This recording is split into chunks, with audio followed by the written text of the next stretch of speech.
Hello guys, welcome back to my YouTube channel. आज की ये स्टोरी काफी इंटरेस्टिंग होने वाली है। आखिर ये माफिया बॉस की जो स्टोरी है, इससे पहले कि मैं वीडियो शुरू करूं, आप हमारे चैनल को सब्सक्राइब कर दीजिए और वीडियो को लाइक कर दीजिए। तो चलिए वीडियो शुरू करते हैं। इस ड्रामे की शुरुआत में ही हमें हमारे मेन लीड सोंगचा को दिखाया जाता है, जो कि एक गैंगस्टर फैमिली से है और अब अपने डैड के बाद वो ही सारे माफिया पर राज करने वाला है। मीन के माफिया बॉस बन चुका है। ये अपने अंकल को इलीगल बिजनेस करने से रोक रहा था, लेकिन वो तो ऐसा नहीं करना चाहते थे। इस बात पर इन दोनों की तो अच्छी खासी बहस हो गई थी और साथ में फाइटिंग भी। एक्चुअली इसके अंकल चाहते थे कि इसको मार कर खुद ही माफिया बॉस बन जाएं, लेकिन हमारा हीरो ऐसा कैसे होने दे सकता था। अब इन दोनों की तो यहाँ पर बहुत बुरी लड़ाई हो जाती है और वहाँ से भागने के चक्कर में रास्ते में उसे एक लड़की मिल गई और ये कोई और नहीं बल्कि हमारी क्यूट सी हीरोइन वानी होती है और वो उनसे बचने के लिए इसको किसी कर लेता है। एक्चुअली सोंगचा उनको डिस्ट्रैक्ट करना चाहता था, इसीलिए उसने ऐसा किया, लेकिन वानी ने तो उसको गलत समझ लिया और उसको थप्पड़ी मार दिया। बट बाद में जैसे उसने देखा कि इसकी कंधे में बहुत ज्यादा चोट लगी हुई है, इसलिए उसने तो अपनी ड्रेस फाड़ के उसकी मरहम पट्टी ही कर दी और साथ में उसको ये भी कह रही थी कि जल्दी से हॉस्पिटल में जाकर अपना ट्रीटमेंट करवा लो।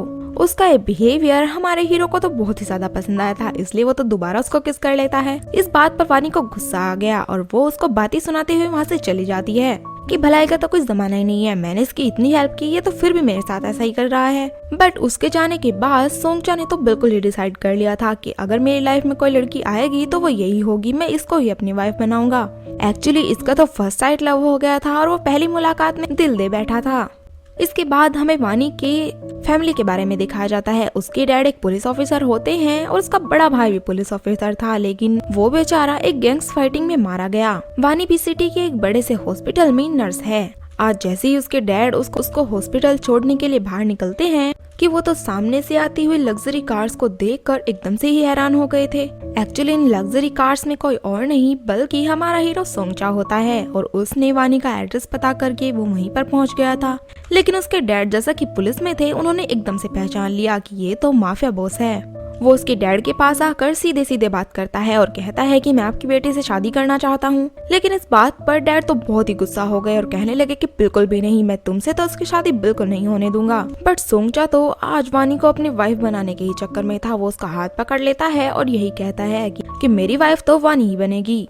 ये सब देखकर आस पड़ोस के लोग भी इकट्ठे हो गए, यहाँ तक कि एक छोटी बच्ची तो रोने भी लग गई थी। ये सब देखकर सोंगचा ने डैड को कहा कि हमारा पर्सनल मैटर है, इसीलिए हमें घर पर जाकर ये सब मैटर सुलझाना चाहिए। फिर ये सब लोग घर के अंदर आ गए थे, लेकिन डैड तो अब भी नहीं मान रहे थे और यही कह रहे थे कि मैं एक माफिया बॉस के हाथ में अपनी बेटी का हाथ बिल्कुल नहीं दे सकता। तुम जैसे गैंग्स के आदमियों के हाथों से ही मारा गया था, अब तुम जैसे इंसान के साथ मैं अपनी बेटी का रिश्ता कैसे ही कर सकता हूँ। ये जो तुम सपना देख रहे हो ये हमेशा सपना ही रहेगा। लेकिन फिर वो उनके बेटे की मौत पर अफसोस जताता है कि इस बात का दुख मुझे भी है, लेकिन फिर भी उसने डैड को यही बोला कि वानी का हाथ मेरे हाथ में दे दें। और वैसे भी इस पुलिस की जॉब से आपको मिल क्या जाता होगा, अपनी बेटी की शादी मुझसे कराकर आप अपनी जिंदगी ऐशो आराम से निकाल सकते हैं। आपकी लाइफ तो एकदम परफेक्ट ही गुजर जाएगी। वो तो यहाँ पर इतना ज्यादा गुरूर दिखा रहा था जैसे वो अपने पैसे के बलबूते पर सब कुछ कर सकता है। साथ में वो ये भी कहता है कि मैं आपके बेटे को हर हाल में खुश रखूंगा। लेकिन डैड तो भला कहाँ ही मानने वाले थे। उनकी ये बात सुनकर वो कहने लगा कि आपको क्या लगता है मैं आपसे रिक्वेस्ट करने के लिए आया था? ना ना ना, मैं आपसे रिक्वेस्ट नहीं कर रहा, बल्कि मैं तो आपको ये बताने के लिए आया हूँ कि कुछ दिनों के बाद मैं आपकी बेटी के साथ शादी करने वाला हूँ। इसके बाद वानी ही सोचती है कि मैं कुछ करूँ। उसने बताया कि मैं तो पहले से ही एंगेज हूँ, इसलिए तुम कुछ कर ही नहीं सकते। बट सोंगचा ने उसको कहा कि तुम्हारी सिर्फ एंगेजमेंट ही तो हुई है, ये तो टूट भी सकती है, इसमें तो इतनी कोई बड़ी बात नहीं। तभी यहाँ पर उसके फियांसे की एंट्री भी हो जाती है जिसका नाम हुइन है और यहाँ पर अब सोंगचा तो उसको भी आड़े हाथों ले लेता है और सीधा उसको यही कह देता है कि जितना जल्दी हो सके इससे दूर हो जाओ, आज के बाद से ये मेरी गर्ल है, बल्कि मैं तो ये चाहता हूँ कि इसकी लाइफ से हमेशा के लिए डिसअपियर हो जाओ, वरना देख लेना मैं तुम्हारा क्या कर सकता हूँ। इसके बाद वानी ने अपनी फैमिली को बताया कि किस तरह से सोंगचा के साथ उसकी मुलाकात हुई थी। उसने तो बेचारे की हेल्प की थी कि उसको इतनी चोट लगी है, लेकिन उसे क्या पता था कि ये तो उसके गले ही पड़ जाएगा। अब यहाँ पर उसकी फैमिली वाले डिसाइड करते हैं कि उससे पीछे छुड़वाने के लिए हमें इसकी शादी हुइन से ही करनी होगी। फिर नेक्स्ट डे तो सीधा हॉस्पिटल पहुँच जाता है उस बेचारी को परेशान करने के लिए और वानी तो एकदम से इरिटेट ही होने लगी और उसको यही बोलती है कि तुम यहाँ पर मुझे परेशान क्यों कर रहे हो, प्लीज यहाँ से चले जाओ। लेकिन तभी वहाँ पर हेड डॉक्टर आ जाते हैं और आते ही उससे हाथ मिला लेते हैं और बहुत ही अच्छे से वेलकम करते हैं। और उनके थ्रू ही वानी को पता लगता है कि सोंगचा ने तो हॉस्पिटल्स को काफी सारे फंड्स वगैरह दिए हैं। फिर डॉक्टर से परमिशन मांगने के बाद सोंगचा तो उसको उठा कर ले गया और अपने साथ घर पे लेकर आ गया। लेकिन जैसे ही ये अपना सेल्फ डिफेंस करती है तब तो वो उसको कहता है कि अब तुम मुझे गुस्सा दिला रही हो और मेरे पेशेंस का टेस्ट ले रही हो, चुपचाप मैं जो कहता हूँ वही करो, मैं तो सिर्फ तुम्हें यहाँ एक चीज दिखाने के लिए लाया था। उसके पास तो इसकी बहुत सारी फोटोज का कलेक्शन ही होता है। ये देख के वानी तो एकदम से सरप्राइज हो गई और उसको पूछने लगी कि क्या तुमने मुझ पर पहले से ही नजर रखी हुई थी। उसने कहा हाँ तो क्या हो गया, आखिर तुम मेरी होने वाली वाइफ जो हो, और वैसे भी मेरा सब कुछ तो तुम्हारा ही है। एक्चुअली इसे अपने रिच होने का बहुत ही घमंड था, लेकिन वानी ऐसी बिल्कुल भी नहीं थी। वो उसके पैसों से इम्प्रेस होने वालों में से थी ही नहीं। उसके लिए तो जस्ट लव ही इम्पोर्टेंस रखता है, वानी तो बिल्कुल भी नहीं। अब वानी को गुस्सा आ गया था। वो उसको कहने लगी कि भले ही तुम पैसों से अमीर हो लेकिन लव के मामले में तुम हमेशा गरीब ही रहोगे और देखना मैं तुमसे कभी भी प्यार नहीं करूंगी। और इतना कहते हुए वो वहाँ से चली जाती है।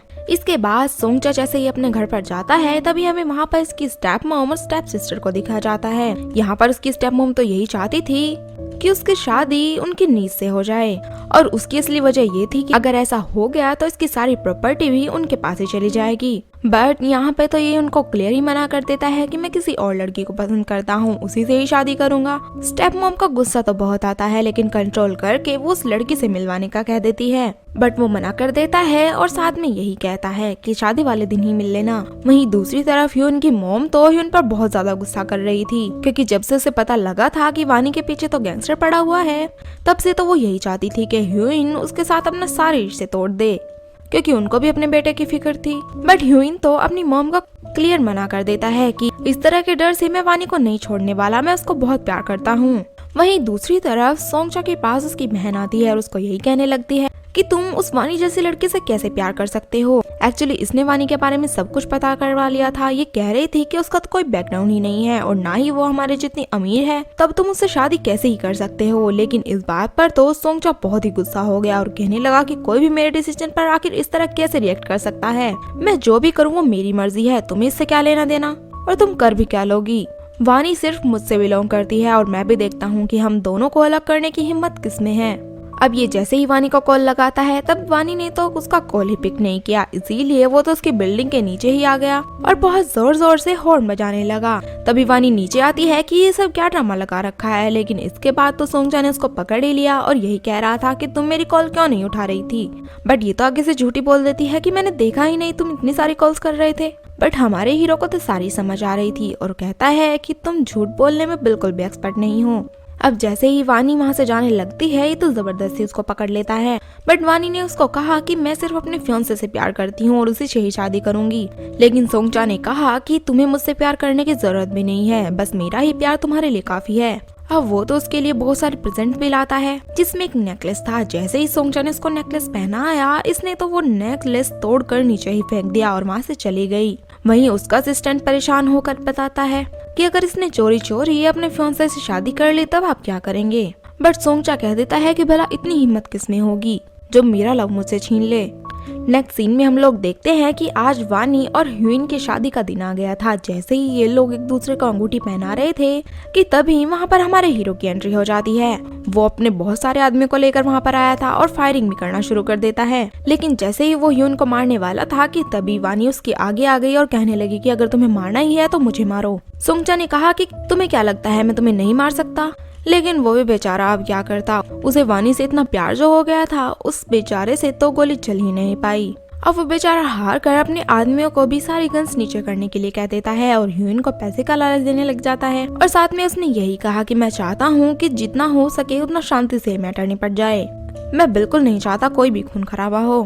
बट ह्यूइन तो पैसों के लिए अपने प्यार को नहीं छोड़ने वाला था, लेकिन उसकी ग्रीडी मॉम सारे पैसे इकट्ठा कर लेती है और एकदम से उसका ऑफर भी एक्सेप्ट कर लेती है। अब इनका इवेंट तो सोंगचा ने खराब कर ही दिया था। वहीं वो वानी के क्लोज आकर उसको कहता है कि जब तक मैं जिंदा हूँ तब तक तुमसे शादी कोई और नहीं कर सकता। जितना जल्दी हो सके ये बात अपने माइंड में बैठा लो तभी अच्छा होगा।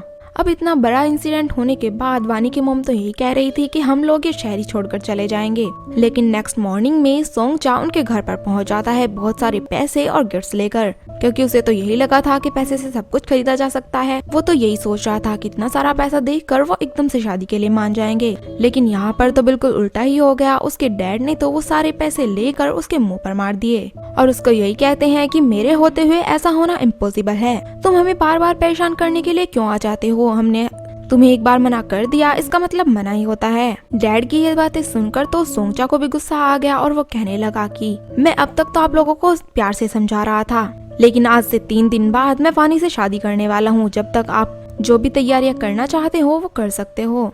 और बस इस तरह की बात कहता हुआ वो तो वहाँ से चला ही गया था। फिर कुछ टाइम बाद सोंगचा को पता लगता है कि उसके दिए हुए पैसे ना सिर्फ वानी के फैमिली ने डोनेट कर दिए, बल्कि वो लोग तो घर छोड़कर भी जा चुके हैं। यहाँ तक कि वानी ने तो अपनी जॉब से भी रिजाइन कर दिया। और ये सारी बातें सुनकर तो सोंगचा एकदम से भड़क गया। और बस फिर क्या था, वो तो अपने सारे आदमियों को बुलाकर उनको ऑर्डर्स दे देता है कि वानी और उसकी फैमिली दुनिया के जिस भी कोने में छुपी हुई है, मुझे वो हर हाल में चाहिए। अगले ही दिन जैसे ही ये पुलिस स्टेशन पहुंच जाता है, फिर तो डैड इसको देखकर हैरान हो गए कि तुम गैंगस्टर होकर पुलिस स्टेशन आ गए हो, बड़ी हिम्मत है तुम्हारे अंदर। लेकिन वहाँ पर उनके सीनियर तो सोंगचा के साथ बहुत ही अच्छे से पेश आ रहे थे और उसको यही कह रहे थे कि अगर आपको काम था तो मुझे ही बुला लिया होता या फिर एक कॉल कर देते। आपको यहाँ पर आने की क्या जरूरत थी? मैं तो आपके कॉल पर ही आपका सारा काम कर देता। फिर ये तो उसको बस एक काम करने के लिए बोल देता है। वो काम क्या था ये तो हमें थोड़ी देर में ही पता लगेगा। तभी थोड़ी देर बाद वानी को अपनी मॉम के थ्रू पता लगता है कि उसके डैड को तो रिश्वत लेने के झूठे केस में फंसा दिया गया और उनको अरेस्ट भी कर लिया गया है। उसकी मॉम तो बहुत ही ज्यादा परेशान लग रही थी, लेकिन वानी को सब कुछ समझ आ चुका था कि ये सब किसने करवाया है। उसे अच्छे से मालूम था कि ये सोंगचा का ही काम है। अब ये तो सीधा सोंगचा के पास ही पहुंच आई थी। वहाँ ये उसका नाम लेकर अपने डैड को छुड़वाने के लिए कहती है, लेकिन सोंगचा ने तो कहा कि तुमने मेरा नाम लिया है, प्लीज दोबारा से लो ना। क्योंकि वानी की ये बात तो उसको बहुत ही ज्यादा पसंद आई थी। तभी उसको किस करते हुए कहता है कि अब तो तुम्हें समझ आ ही गई कि मेरी पहुंच कहाँ तक है, इसलिए अब तुम्हें भी ये जान लेना चाहिए कि अब मैं जो भी करूँगा तुम्हें वही करना होगा। इस तरह तुम्हारी फैमिली भी सेफ रहेगी और मैं भी शांत रहूंगा। अगर तुमने ऐसा नहीं किया तो तुम्हें पता ही है कि क्या हो सकता है। अब ये यहाँ से जैसे ही रोते हुए जा रही थी, तभी रास्ते में इसको ह्यून मिल जाता है, क्योंकि ह्यून को भी पता लग गया था कि उसके डैड को रिश्वत के केस में अरेस्ट कर लिया गया है। इसीलिए वो बेचारा वानी से मिलने के लिए आया था। वानी को अपने डैड के लिए लॉयर हायर करने के लिए तो बहुत सारे पैसे चाहिए थे। वो उसकी हेल्प कर देना चाहता था, लेकिन उसकी मॉम तो उसको हेल्प कहाँ ही करने देने वाली थी। आखिर उसने सोंगचा से पैसे जो लिए थे और साथ में वो तो उसको ब्लैकमेल तक करने लग गई कि अगर तुमने मेरी बात नहीं मानी तो तुम्हारा वो जो सीक्रेट है ना, वो मैं सबके सामने एक्सपोज कर दूंगी और देख लेना फिर वानी तो तुमसे कभी भी प्यार नहीं करेगी, बल्कि तुमसे बहुत ज्यादा हेट करने लग जाएगी। अब मॉम की बात सुनकर तो ये भी बेचारा डर गया और वानी से एक्सक्यूज करने लग जाता है। अब आखिर वो क्या सीक्रेट है, शायद इस बात का पता हमें लास्ट में चल जाएगा। अब तो बेचारी वानी के पास कोई भी ऑप्शन नहीं बचा था सोंगचा से शादी करने के अलावा। नेक्स्ट सीन में हम लोग देखते हैं कि सोंगचा फाइट करने के लिए आया था। यहाँ पर ह्यून उसके साथ बहुत लड़ता है कि तुमने ये सब क्या कर दिया, लेकिन सोंगचा ने कहा कि वानी को पाने के लिए मैं सब कुछ कर सकता हूँ और तुम्हारे लिए भी यही अच्छा होगा कि तुम वानी से दूर चले जाओ। देखो, ये मेरी तुम्हारे लिए लास्ट वार्निंग होगी। अगर दोबारा से तुमने बीच में टांग अड़ाई तो देख लेना मैं क्या कर सकता हूँ, तुम्हें उस बात का अंदाजा भी नहीं है। नेक्स्ट, वानी के फादर तो अब जेल से बाहर ही आ चुके थे, लेकिन उन्होंने अपनी बेटी पर बहुत गुस्सा करना शुरू कर दिया कि तुमने सोंगचा से शादी करने के लिए क्यों ही यहाँ कर दी। मैंने कोई ब्राइब नहीं ली थी, ना ही उनके पास कोई सबूत था और ना ही कोई विटनेस था। वो ज्यादा देर तक मुझे अंदर नहीं रख सकते थे, तुमने ऐसा क्यों किया? लास्ट में उन्हें तो मुझे छोड़ना ही पड़ता। लेकिन ये बेचारी भी क्या करती है, बहुत सारा डर गई थी, इसीलिए इसको जो ठीक लगा इसने वही कर दिया।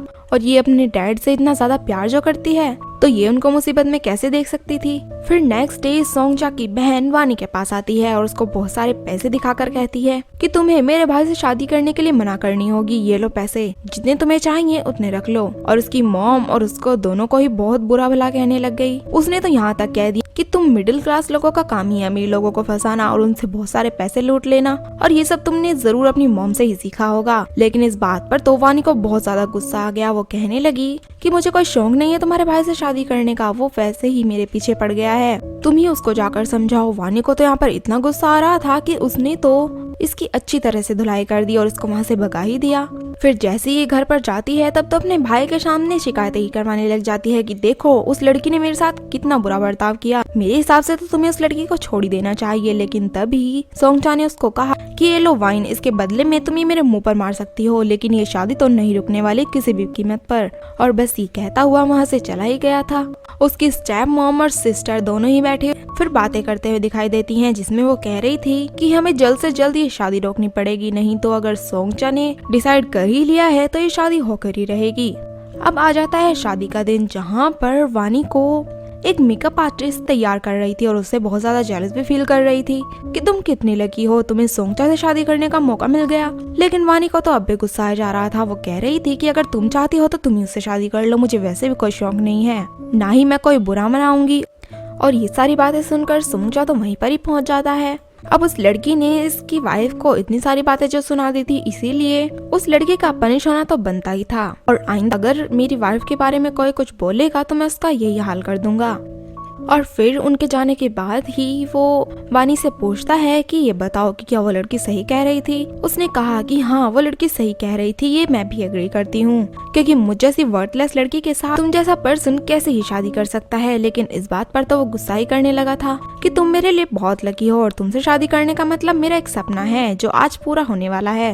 वैसे भी मैं तुमसे बहुत प्यार करता हूँ और मुझसे शादी करना तुम्हारी लाइफ का बेस्ट डिसीजन रहेगा, और ये बात तुम्हें थोड़े दिनों बाद समझ आ ही जाने वाली है, बस थोड़ा और वेट करो। वहीं दूसरी तरफ ह्यूइन को तो उसकी मॉम घर से निकलने ही नहीं देती है। अब ह्यूइन को यहाँ पर पता लग गया था कि शादी वाले दिन तो उसने ही माफिया को कॉल करके बुलाया था, क्योंकि वो तो उनसे पंगा ही नहीं लेना चाहती थी। ये नहीं चाहती थी कि वो उनके बेटे को कोई भी नुकसान पहुँचाए। लेकिन आज तो ह्यूइन उनकी कोई भी बात नहीं सुनता और वहाँ से चला ही जाता है। दूसरी तरफ हम लोग वो शादी का इवेंट देखते हैं, जहाँ पर वानी के मॉम डैड शादी में आ तो गए थे लेकिन बिल्कुल भी खुश नहीं लग रहे थे। वहीं जैसे ही रेडी होकर वानी आने लगती है, तभी रास्ते में एक ट्रक आकर उनकी गाड़ी में टक्कर मार देता है, जिसकी वजह से वो तो काफी ज्यादा जख्मी हो गई। और तभी वो ड्राइवर सोंगचा की मॉम को कॉल करके कह देता है कि आपने जो काम किया था मैंने वो पूरा कर दिया है। अब जैसे ही सोंगचा वानी की गाड़ी के पास पहुंचता है कि तब तक तो वहां पर आग ही लग चुकी थी और उसका सारा प्यार जलकर खाक हो चुका था, जिसकी वजह से वो बेचारा तो पागल ही हो गया। वो बेचारा बहुत रोता है। आज तक वो इतना किसी के लिए नहीं रोया था जितना वानी के लिए रो रहा था। वो उसे बहुत ही प्यार करने लगा था। वो तो उसे देखने के लिए आग में तक जाना चाहता था, लेकिन पुलिस तो उसको जाने ही नहीं दे रही थी कि अब तो उसकी लाश जल ही चुकी होगी, इसलिए वहाँ जाने का कोई मतलब नहीं बनता। उसको तो पहचानना भी मुश्किल हो जाएगा। फिर वो बेचारा क्या करता। लेकिन यहाँ पर सोंगचा को एक बात तो समझ में आ गई थी कि ये एक्सीडेंट कोई ऐसे ही नहीं हुआ है, ये पूरी प्लानिंग के साथ किया गया है। किसी ने जरूर वानी को मारने की कोशिश की है। फिर ये फौरन से अपने आदमियों को कह देता है कि जिसने भी ये काम किया है उसको फौरन से मेरे पास लेकर, मैं उसको नर्क तक पहुँचा के रहूंगा, मैं उसको बिल्कुल भी जिंदा नहीं छोड़ने वाला। वहीं दूसरी तरफ वानी के पेरेंट्स का तो रो रो के ही बुरा हाल था। इतनी यंग एज में ही उनका बेटा तो उन्हें छोड़कर चला ही गया था और अब तो उनकी बेटी भी चली गई। वो बेचारे तो अब बहुत ही तड़प रहे थे। तभी वहाँ पर ह्यूइन की एंट्री होती है, जो कि उनको एक घर में लेकर जाता है और वहाँ पर वानी जिंदा बैठी हुई थी। इसको देखकर उसके मॉम डैड को बहुत रिलीफ मिलता है कि शुक्र है हमारी बेटी जिंदा है, हमने तो समझा था कि वो मरी गई होगी। अब ये उनका पूरी स्टोरी बताता है कि किस तरह से जब वानी की गाड़ी का एक्सीडेंट हुआ था तब ये वहीं से गुजर रहा था। इसने वानी को देख लिया और इसको रेस्क्यू करने के साथ साथ उसी ने ही गाड़ी में आग लगाई थी, ताकि लोगों को ये ना पता लग सके कि वानी जिंदा है या फिर मर गई। और ना ही सोंगचा को इस बात का पता लगेगा। वो जैसे ही यहाँ पर आएगा तब तो उसको कुछ भी नहीं मिलेगा सिर्फ आग के अलावा। मुझे तो यही ऑप्शन सही लगा, क्योंकि सोंगचा से अगर पीछा छुड़ाना था तो हमारे पास इसके अलावा और कोई काम था ही नहीं। अब यहाँ पर इन सब ने तो कुछ दिनों के लिए ह्यूइन के ही घर में रहने का डिसाइड कर लिया, लेकिन उसकी मॉम तो कहाँ ही मानने वाली थी। वो तो वानी को एक थप्पड़ लगा देती है और वहाँ से जाने के लिए भी कह देती है, साथ में ये भी कि तुम मेरे बेटे का पीछा छोड़ क्यों नहीं देती हो, अब क्या उसकी जान ही लेकर रहोगी। अब इस बेचारी को तो खामखाही इसकी मॉम ने बहुत सारी बातें सुना दी थी। लेकिन एक दिन जैसे ही ये वहाँ से जा रही थी कि तभी सोंगचा की नजर इस पर पड़ गई। ये उससे भागने तो लगी थी, लेकिन सोंगचा ने तो उसको पकड़ ही लिया था और उसको हक भी कर लेता है। कहता है कि शुक्र है भगवान का कि तुम जिंदा हो। और यहाँ पर वो तो काफी ज्यादा खुश लग रहा था। साथ में उसे अपने घर पर चलने के लिए भी कह देता है, बट वो बेचारी तो उसके साथ जाने के लिए मनाही कर देती है और साथ में ये भी कहा था कि तुम मुझे एक बार में ही क्यों नहीं मार देते, क्यों बार बार मार रहे हो, कम से कम मेरी जान ही छूटेगी, ये क्या मुसीबत मेरे गले पड़ गई है। बट ये सुनकर सोंगचा को तो बहुत ही ज्यादा गुस्सा आता है और वो कहता है कि मैं जिससे इतना ज्यादा प्यार करता हूँ उसको कैसे ही मार सकता हूँ, क्या तुम्हें ही बात समझ में नहीं आती। और बस फिर क्या था, वो तो जबरदस्ती उसको उठाकर अपने घर पर ही ले आता है और आके कहता है कि अब जब तक तुमसे मेरी शादी नहीं हो जाती तुम यहीं पर मेरे पास ही रहोगी, मैं तुम्हें यहाँ से जाने ही नहीं दूंगा। ये खुद को छुड़ाने की कोशिश तो करती है, लेकिन ये तो फोर्सफुली उसको किस कर लेता है और जबरदस्ती उसके साथ इंटीमेट होने की कोशिश भी करता है। वो बार बार अपने आप को छोड़ने का ही बोल रही थी। फिर लास्ट में उसने भी कह दिया कि चलो ठीक, बाकी सब हम अपनी शादी की बात के लिए बचा कर रखते हैं। साथ में उसने तो वानी को वार्न भी कर दिया कि अगली बार अगर तुमने मुझसे भागने की कोशिश की तो इसका अंजाम तुम्हें नहीं बल्कि तुम्हारे मॉम डैड को भुगतना पड़ेगा। यानी कि वो तो उसको ब्लैकमेल ही कर रहा था। ये यहाँ पे जैसे ही उसको उल्टा सीधा बोलने लगती है, ये तो कॉम्प्लीमेंट समझ के उसके फोरहेड पर ही किस कर लेता है। अब फिर से शादी का दिन आ गया था। पहले तो ये मना कर देती है, लेकिन फिर जब इसको मेड के थ्रू पता लगा कि उसके मॉम डैड के साथ साथ और सारे रिलेटिव्स भी आए हैं, फिर तो ये तैयार हो जाती है और फिर सोंगचा के साथ ही इसके चर्च में एंट्री होती है। यहाँ तक कि वहाँ पे तो इसका एक्स फियांसे ह्यूइन भी आया हुआ था, लेकिन वहाँ पर जाते ही वानी ने तो सोंगचा की गन ही निकाल ली और इस पर रखने की बजाय अपने ही सर पर रख ली। कहती है कि अगर तुम मुझे जाने नहीं दोगे तो मैं खुद को ही मार लूंगी। इस लाइफ में तो तुम मुझे अपना बना ही नहीं सकते। अब इसके एक इशारे पर ही उसके आदमी फादर को लेकर आते हैं, जिनके कमर पर टाइम बॉम्ब बंधा हुआ था। फिर ये कहता है कि अगर तुम शादी के लिए नहीं मानी तो फिर देख लेना, यहाँ पर जितने आदमी बैठे हैं वो सारे ही मारे जाएंगे सिर्फ तुम्हारी वजह से। और रही बात हमारी, अगर हम साथ में जिंदा न रह पाए, कम से कम मरेंगे तो साथ में ही। ये बेचारी भी क्या करती है, अपनी फैमिली को मरते हुए तो नहीं देख सकती थी। फिर ना चाहते हुए भी इसको गन वापस देनी पड़ जाती है। फिर इन दोनों की शादी का रिचुअल पूरा होता है और आज तो इसकी लाइफ की सबसे बड़ी विश पूरी हो गई। और इसके बाद वो तो इसको वहाँ से लेके ही जाने लगा था। ये मॉम डैड से मिलना तो चाह रही थी, लेकिन वो मिलने ही नहीं देता। फिर इसको गाड़ी में लेकर आ जाता है और अपने लव का इजहार भी कर देता है। लेकिन इस बात पर वानी को तो गुस्सा ही आ गया और वो कहने लगी कि ये कैसा प्यार है जो जबरदस्ती करवाया जाए। मैं तो तुम्हें सारी जिंदगी कभी भी प्यार नहीं करूंगी। खैर वो तो इसको पाने के लिए हर एक हद तक जा सकता था। फिर चाहे वो तरीका बुरा हो या फिर अच्छा हो, इस बात से तो इसको कोई भी फर्क नहीं पड़ने वाला। फिर शादी करके जैसे ही इसको घर पर लाता है, तब तो मॉम और सिस्टर इसको देखकर एकदम से शॉक हो गई थी कि ये लड़की कैसे बच गई। ड्राइवर ने तो हमें कुछ और ही बताया था। स्टेप मॉम जैसे ही वानी को बुलाने के लिए अपना हाथ आगे बढ़ाती है, लेकिन ये तो इग्नोर करके ही उनको चली गई थी। अब रात के टाइम जैसे ही सोंगचा की एंट्री रूम में होती है, तब तो वानी खुद को अनड्रेस करने लग गई और कहने लगी कि ये लो, तुम यही चाहते थे, आज तुम्हारी ये विश भी पूरी हो गई। तुम जो करना चाहते हो कर लो, समझो तुम्हारी जीत हुई। लेकिन फिर वो अपना कोट वानी के ऊपर पहना देता है और उसको कहता है कि भले ही मैंने तुमसे शादी फोर्सफुली की है, लेकिन जब तक तुम मुझसे प्यार नहीं करने लगोगी तब तक हम दोनों के बीच ऐसा कुछ भी नहीं होगा। और फिर वो गिफ्ट के तौर पर लाया हुआ नेकलेस उसको पहना देता है। वहीं दूसरी तरफ स्टेप मॉम तो वानी को घर पे देख बहुत ही ज्यादा जेलस हो रही थी और साथ में इस बात पर भी कि सोंगचा ने उसको इतना महंगा नेकलेस क्यों दिया। अब सोंगचा उनके पास आता है और उनको कहता है कि आज के बाद मेरी सारी दौलत पर वानी का ही हक है और तुम भी जो कुछ खर्चा करोगी उसी से ही ले लेना। इसके बाद तो इनकी शक्लें देखने लायक ही थी और ये तो बहुत ही ज्यादा गुस्सा होने लगी। इनको तो और भी ज्यादा गुस्सा आने लगता है। इसके बाद जब वानी नहा रही होती है कि सोंगचा एकदम से इसके वॉशरूम में चला गया। इसने सोचा ये तो पता नहीं यहाँ पर क्या करने के लिए आया है, लेकिन ये तो यहाँ पर जस्ट टॉवल रख के बाहर चला जाता है। ये सोचती है कि वैसे इतना बुरा भी इंसान नहीं है जितना कि मैंने सोचा हुआ था।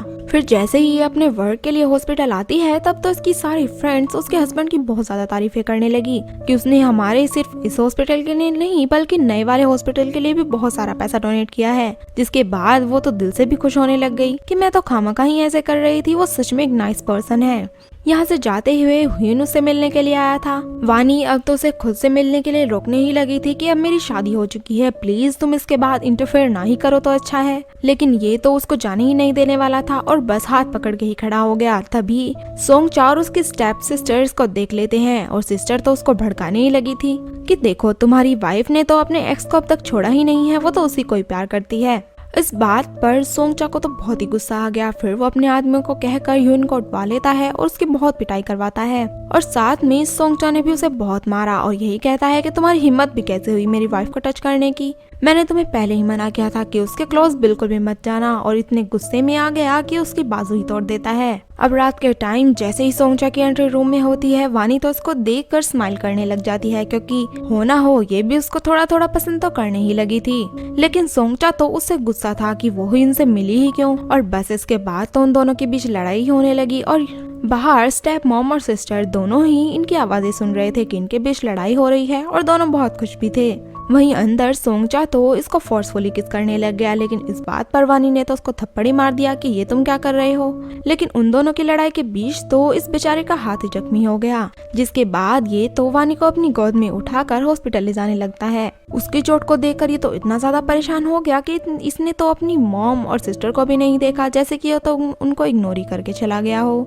ये उसको हॉस्पिटल लेकर पहुंच जाता है और यहाँ पर वो उसकी बहुत ही टेंशन ले रहा था, लेकिन वानी थोड़ी देर में ठीक हो गई। बट उससे बहुत गुस्सा भी थी क्योंकि उसे तो कहीं भी जाने नहीं दिया जा रहा था। बट वो कहने और कहीं ना सही कम से कम मुझे वॉशरूम तो जाने दो। फिर जैसे ही जा रही होती है तभी इसको ह्यूइन दिख गया और उसे अंदाजा हो गया कि उसकी ये हालत तो सोंगचा ने की है। उसके हाथों में बहुत चोट लगी थी, अब तो ये बेचारा दोबारा से पेंटिंग कर ही नहीं पाएगा। ये पहले से ही सोंगचा से इतनी नाराज थी, अब तो और ही ज्यादा भड़क जाती है। उसे कहती है कि तुम उसके साथ ऐसा बर्ताव कैसे कर सकते हो, लेकिन सोंगचा को तो उस पर अब भी गुस्सा आ रहा था। वो कहने लगा कि उसे मालूम होना चाहिए कि किसी की वाइफ को टच करने का अंजाम क्या हो सकता है। नेक्स्ट फिर वानी ने तो खुद को एक कमरे में बंद कर लिया था। मेड आके बताती है कि वो तो कुछ खाना भी नहीं खा रही। फिर ये उसके पास गया और उसको जाकर कहा कि अगर तुम्हें मुझ पर गुस्सा है तो मुझ पर ही निकालो, प्लीज खाना तो खा लो। बट यहाँ पे वो तो बिल्कुल भी नहीं मानने वाली थी और उसको कहती है कि जब तक तुम ह्यूइन से जाकर माफी नहीं मांग लेते तब तक मैं तुमसे बात ही नहीं करने वाली। अब वैसे तो वो ना ही मानता, लेकिन अपनी वाइफ की जिद के आगे वो बेचारा तो झुक ही गया और मजबूरी में उसको ये काम भी करना पड़ता है। वो जाता है ह्यूइन के पास अपोलोजाइज करने के लिए और साथ में उसको कंपनसेट करने के लिए पैसे भी देने लगता है। वो भी इससे अपना पूरा बदला लेता है और सोंगचा ने भी कह दिया कि अगर तुम मुझसे बदला लेना चाहते हो तो ले सकते हो, लेकिन वो तो एकदम से मना कर देता है कि मैं तुम्हें माफ कर देता हूँ, कोई बात नहीं। फिर सोंगचा ने उसको बताया कि इस वक्त भी मैं वानी की वजह से ही तुमसे माफी मांगने के लिए आया हूँ, अगर ऐसा न होता तो मैं भी तुम्हारे पास न आता। अब ये सारी बातें तो डैड ने भी बाहर से सुन ली थी। ये भी सोच रहे होते हैं कि जितना बुरा मैंने इसको सोचा था ये वैसा तो नहीं है।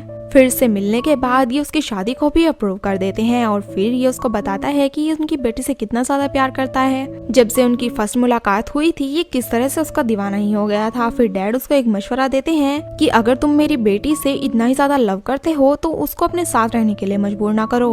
वो कहता है कि हाँ आप सही कह रहे हो, लेकिन मैं उसके साथ बस कुछ दिन ही गुजारूंगा। अगर फिर भी वो चाहेगी कि वो मुझे छोड़कर जाना चाहती है तो बेशक चली जाएगी, मैं उसको बिल्कुल भी नहीं रोकूंगा। वो जो चाहती है वो कर लेगी और साथ ही साथ वो डैड से एक फेवर भी मांगता है। नेक्स्ट फिर इसके सामने मेड सूप लेकर आती है। उसको देखकर तो ये बिल्कुल ही खुश हो गई क्योंकि ये उसका फेवरेट सूप था और उसे लगा था कि शायद उसके डैड ने ये उसके लिए भिजवाया होगा। ये सीधा अपने डैड को कॉल लगाती है, लेकिन उसके पास इसको पता लगा कि ये उसके डैड ने नहीं बल्कि सोंगचा ने अपने हाथों से बनाकर भिजवाया है। सोंगचा ने ही उनसे इसकी रेसिपी ली थी और खुद ही बनाया है। अब ये बात तो इसका दिल छू लेती है। फिर जैसे ही ये सोंगचा को देखने के लिए गई थी तब तो ये गहरी नींद में सो रहा था। ये उसको बड़े प्यार से देखने लगती है और साथ में उसके चोट के निशान को भी, लेकिन ये तो एकदम से जाग गया और उसका हाथ पकड़कर उसको वहीं पर बैठा लेता है और साथ में उसको किस भी करने लग गया। लेकिन ये करने के बाद वो उससे माफी मांगता है कि सॉरी मैंने तुम्हें तुम्हारी इजाजत के बिना ही टच कर लिया। लेकिन इसके बाद तो वानी खुद ही उसको अपने आप ही किस करने लग जाती है। मीन्स के फाइनली इसने तो अब सोंगचा दिल से एक्सेप्ट ही कर लिया था और इसके बाद तो ये दोनों काफी रोमांटिक सा टाइम स्पेंड करते हैं। बट सोंगचा को तो अब भी यकीन ही नहीं हो रहा था कि वानी उससे ही प्यार करने लगती है। लेकिन फिर ये उसके साथ मिलके अपने बेबी का भी प्लान करने लगा क्योंकि इससे बच्चे काफी ज्यादा पसंद थे। घर में ह्यूइन इसको चोरी चोरी मिलने के लिए तो आया था, लेकिन इससे पहले कि कोई और देखे स्टेप मॉम ने उसको देख लिया और सीधा उसको ही बुला लिया और कहने लगी कि अगर तुम वानी को यहाँ से लेकर जाना चाहते हो तो ये काम मैं तुम्हारे लिए इजी कर सकती हूँ। वो काफी ज्यादा खुश हो जाता है कि इससे बढ़िया और क्या हो सकता है। उन्होंने इसे तो वानी के रूम में ही भेज दिया था। ये उसको लेकर वहाँ से जाना तो चाह रहा होता है, लेकिन ये मना कर देती है कि अब तो मैं अपने हस्बैंड से ही प्यार करने लगी हूँ और वैसे भी उससे मेरी शादी भी हो गई है, अब तो मैं तुम्हारे साथ नहीं चल सकती। वो इस बात पर तो बहुत ही गुस्सा कर जाता है कि तुम ऐसा सोच भी कैसे सकती हो, मैं अब भी तुमसे बहुत प्यार करता हूँ। उधर स्टेप मॉम तो सीधी पहुँच जाती है सोंगचा के पास और उनको कहने लगती है कि तुम्हारी वाइफ बर्थ कंट्रोल पिल्स लेने लगी है क्योंकि वो तो नहीं चाहती कि तुम्हारा बच्चा पैदा हो। इस बात पर तो ये भड़कने ही लगा और साथ में मॉम ने उसको ये भी बता दिया कि उसने तो अपने पुराने फियांसे को भी अपने रूम पे बुलाया हुआ है। ये सुनकर तो वो एकदम से भड़कने लगा और सीधा वहीं पर पहुंच गया और सच में ही उसने तो इन दोनों को साथ में देख लिया और फिर क्या था, ये तो गुस्से में आकर उसको बहुत ही मारने लग गया। इससे पहले कि उसकी जान ही ले लेता कि वानी उसको एकदम से रोक लेती है, लेकिन इस बात पर भी सोंगचा ने गुस्सा किया और उसको कहा कि तुम अब भी उसकी साइड ही ले रही हो। ये तो उसको यहाँ पर यही कहने लगा था कि तुम्हें तो सिर्फ उसी की केयर है, मेरी बात को तो कोई समझता ही नहीं है और ना ही मेरे प्यार को। मैं तुमसे इतना ज्यादा लव करता हूँ, कभी सोचा है तुमने मेरे बारे में? वो बेचारा तो काफी ज्यादा हार्ट ब्रोकन लग रहा था और कहता है कि मैंने बहुत ज्यादा कोशिश की कि तुम मुझसे लव करने लग जाओ, लेकिन मैं तो इस काम में नाकाम ही रह गया। वाकई तुम मुझसे लव करती ही नहीं हो और ना ही तुमने इस बारे में कभी सोचा है। इवन उसने तो यहाँ तक कह दिया कि अगर तुम जाना चाहती हो तो बेशक यहाँ से जा सकती हो, अब मैं तुम्हें कभी भी नहीं रोकूंगा। और ये बात सुनकर वो तो फौरन से ही वहाँ से चली गई। उसके जाने के बाद ये बेचारा तो काफी ज्यादा दुखी हो जाता है कि हाँ मैं सच था, वो तो मुझसे बिल्कुल भी प्यार नहीं करती है। इसके बाद सोंगचा ने अपनी कजिन जीना को वहाँ पर बुलवा लिया था। अब ये यही तो चाहती थी कि उससे सोंगचा की शादी हो जाए और फिर उसकी सारी प्रॉपर्टी इनके नाम हो जाए। ये तो अब उसको यही कह रही थी कि जाओ, ये तुम्हारे लिए बेस्ट मोमेंट है। अभी अभी सोंगचा की वाइफ उसको छोड़कर गई है, वो बिल्कुल हार्ट ब्रोकन है। अब तुम उसकी जितनी ज्यादा केयर करोगी वो तुम्हारे पास खींचा चला आएगा। फिर क्या था, ये तो सीधा सोंगचा के पास ही पहुंच जाती है। वो बहुत ही ज्यादा ड्रिंक कर रहा था। ये जाती ही उसको कहती है कि तुम्हारी वाइफ तो तुम्हें छोड़कर चली गई है, वैसे भी वो तुम्हें डिजर्व करती ही नहीं थी। वो कहती है अगर वो गई है तो जाने दो, मैं हूँ ना तुम्हारे लिए। वो भले ही तुम्हारे बच्चे को जन्म नहीं देना चाहती, लेकिन हाँ मैं ये जरूर करने को तैयार हूँ। बट ये तो फौरन से उसको अपने से दूर कर देता है, क्योंकि वो तो ऐसा कुछ करने का सोच ही नहीं सकता था। साथ ही कहता है कि मेरी लाइफ में तो सिर्फ और सिर्फ वानी की जगह है, उसके अलावा ये जगह मैं किसी को दे ही नहीं सकता हूँ। अगर उसने सोचा है कि वो मुझे कभी बच्चा नहीं देगी तो ठीक है, मैं भी अपने शौक को हमेशा के लिए खत्म कर लूंगा। लेकिन हाँ, अगर कभी भी मेरा बेबी पैदा होगा तो सिर्फ वानी से, तुमसे तो बिल्कुल भी नहीं। ये भी अब इरिटेट होती हुई वहाँ से चली जाती है। नेक्स्ट मॉर्निंग स्टेप मॉम और सिस्टर बैठे हुए बातें कर रहे थे कि कल रात शीना तो कुछ काम कर ही नहीं पाई है और ये वानी देखो कितनी बेशर्म लड़की है, हमने तो इसे एक्सीडेंट करवा के भी मारने की कोशिश की, लेकिन ये है कि मरने का नाम ही नहीं लेती। फिर से हमारे सर पे आके बैठ गई है, अब हम उसका क्या इंतजाम करें। लेकिन ये सारी बातें तो बैक साइड पर सोंगचा ने ही सुन ली थी। ये तो उसको देख ही नहीं पाती हैं। एक्चुअली रात में बहुत ज्यादा ड्रंक हो गया था, इसलिए यहीं पर सो गया। और बस ये सुनने के बाद फिर क्या था, फिर तो इन दोनों की शामत आ ही चुकी होती है। आखिर इन्होंने उसकी गर्ल को मारने की जो कोशिश की थी और इसके अलावा भी उन्होंने कितने बुरे बुरे काम किए थे। और फिर तो ये अपने आदमियों से कह देता है कि इन्होंने जितने काम किए हैं उसकी सजा तो इनको मिलनी ही चाहिए। और साथ में इसने ऑर्डर भी कर दिया कि इनकी भी टांगे वगैरह तोड़कर ना इनको साइड पे ही फेंक दो। और बस फिर ये ऑर्डर देता हुआ वहाँ से चला ही गया था। वहीं दूसरी तरफ डैड अपने बेटे की कब्र के पास आए थे और आकर उनको कहते हैं कि देखो फाइनली मैंने गैंगस्टर को अपना दामाद एक्सेप्ट कर ही लिया है, लेकिन वो इतना बुरा आदमी भी नहीं है जितना कि मैं सोचा करता था। और फिर इसके बाद जैसे ही वो साइड पे जाकर अपने सिगरेट जला रहे थे कि तभी वहाँ पर ह्यूइन की एंट्री होती है। वो उसकी कब्र के पास आकर कहता है कि सॉरी यार, देखो मेरी गलती की वजह तुम्हारी डेथ हुई थी। तभी हमें फ्लैशबैक का एक सीन दिखाया जाता है जहाँ पर एक दिन ये वानी के भाई की गन के साथ खेल रहा था। तभी वहाँ पर उसके भाई की एंट्री हो गई। वो उसको बहुत मना करता है कि प्लीज इससे ऐसे मत खेलो, ये असली गन है, ऐसे मत करो, कुछ ना कुछ गलत हो ही जाएगा। फिर जैसे ही ये उसको छोड़कर वॉशरूम में चला जाता है, ये तो फिर से दोबारा उसको टच करने लग गया था और उससे छेड़छाड़ के चक्कर में वो गन तो जाम ही हो गई। फिर उसका भाई उस गन को लेकर वहाँ से चला गया और उसकी गैंगस्टर के साथ लड़ाई हो गई और जाम होने की वजह से वो गन तो वहाँ पे चली ही नहीं। इसी वजह से उसके भाई की डेथ हुई थी। वहीं ये सारी बातें तो डैड ने सुन ली थी और वो तो बहुत ही ज्यादा गुस्सा करते हैं। उसके पास ही आ गए थे और कहने लगे कि तुम्हारी वजह से ही मेरे बेटे की मौत हुई। और देखो मैं क्या समझता रहा कि उसकी डेथ तो किसी एक्सीडेंट की वजह से हुई थी। वो कहता भी है कि देखो मैंने ये सब कुछ जानबूझकर नहीं किया था, ये सब मुझसे गलती से हुआ था। खैर आप प्लीज अब मुझे इससे माफी तो मांगने दीजिए, फिर आप मेरे साथ जो भी करना चाहे कर सकते हैं। फिर फाइनली ये भी मान जाते हैं कि चलो ठीक है, तुम इससे माफी मांग लो, क्योंकि गलती तो सच में ही तुम्हारी थी। वहीं ह्यूइन को तो मौका मिल जाता है। ये एक बड़ा सा पत्थर उठाता है और डैड के सर में मार देता है, जिसकी वजह से तो आज डैड की मौत ही हो गई।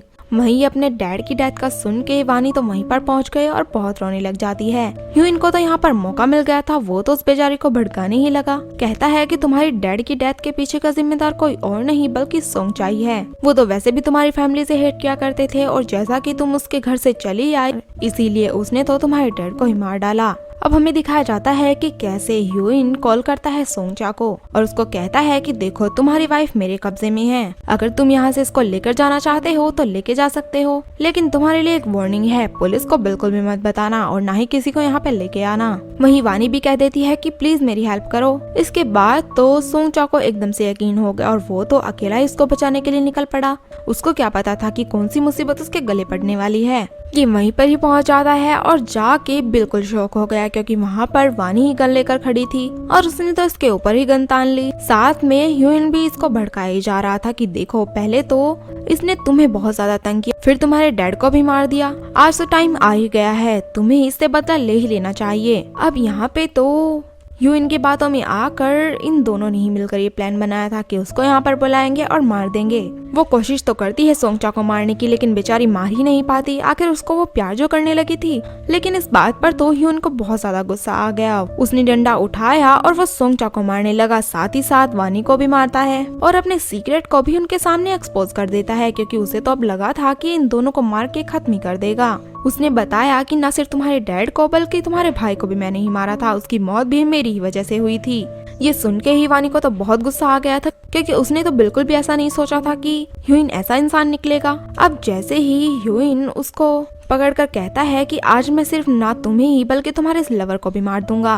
वो उसे बहुत रिक्वेस्ट करती वो ऐसा ना करे, लेकिन इसी बीच सोंगचा को तो मौका मिल गया और हमारा हीरो एकदम से इस पर अटैक कर देता है। फिर थोड़ी देर तक इन दोनों की फाइट का सीन दिखाया जाता है। फिर थोड़ी ही देर बाद वहाँ पर पुलिस की भी एंट्री हो जाती है। वहाँ पर एक गोली चलने की भी आवाज आई थी जिसकी वजह से ये बेचारी तो एकदम से डर गई कि कहीं ह्यूइन की चली हुई गोली सोंगचा को न लग गई हो। लेकिन असल में तो एक पुलिस वाले ने ह्यूइन को गोली मारी थी क्योंकि वहाँ से वो भागने की कोशिश जो कर रहा था। अब फाइनली ह्यूइन को तो उसके बुरे कामों की सजा मिल ही चुकी थी। वहीं ये सीन तो यहीं पर कट हो जाता है। फिर हमें कुछ साल बाद का सीन दिखाया जाता है जहाँ पर एक बच्चा एक छोटी सी लड़की पर एक टॉय गन तान कर कहता है कि क्या तुम मुझसे फ्रेंडशिप करोगी, मैं बड़े होकर तुमसे ही शादी करूंगा। लेकिन तभी उसकी मॉम आ जाती है और उससे कहती है कि अगर तुम उससे प्यार से बात करो तो मैं भी तुम्हें इसके साथ खेलने दूंगी। और साथ में उन्होंने उससे गन भी छीन ली थी। फिर वो फौरन से कुछ कैंडीज अपनी मॉम को दे देता है और इसको लेकर अब तो मॉम भी खुश हो गई थी।